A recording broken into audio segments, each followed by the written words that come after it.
السلام علیکم دوستان عزیز، به همه مادران و خواهران گرامی عید 8 مارت مبارک شود.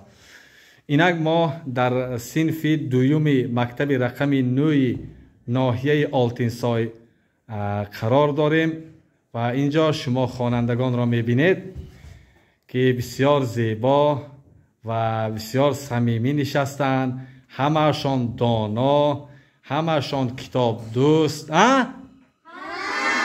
همه با بهای 5 میخوانند، همه‌شان با آداب هستند. از همه مهمش و اینجا معلم صنف استاد برهانوف حضور دارند و یک چند نفر دانش آموزان را آماده هستند که شعر خوانند.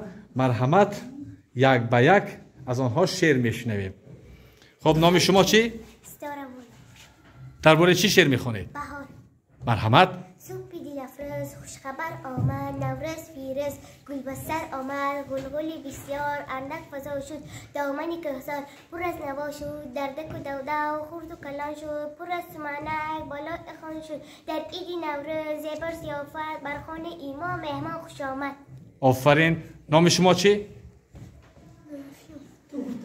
نورافشان. شعر میخوانیم. قلم دادی به دستی ما معلم، تو ای تو از همه دانا معلم، پدر ندانمد بالا دیده، عزیزی مادری جانی معلم، عزیزی مادری جانی معلم، مبارک باد ایدی نکه نامی نکه سیما معلم، پدرم ای به دنیا زنده باشی نهایت، برای من تو ای دنیا معلم. آفرین.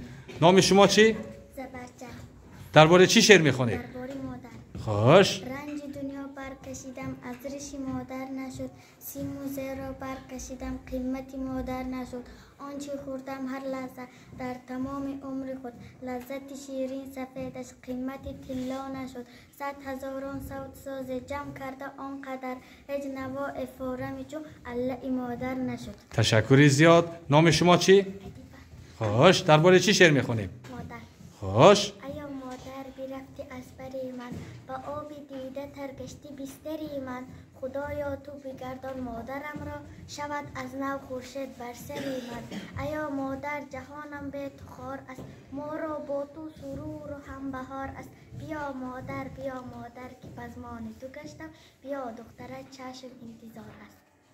تشکری زیاد. خواننده ها یک خرسنگ میزنیم.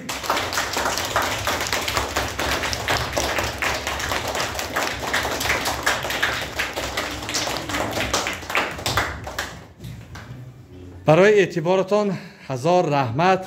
همیشه صحت و سلامت باشید. موفقیت هایتان زیاد شود. به خواندنتان آمد و همیشه سربلند باشید. تشکر.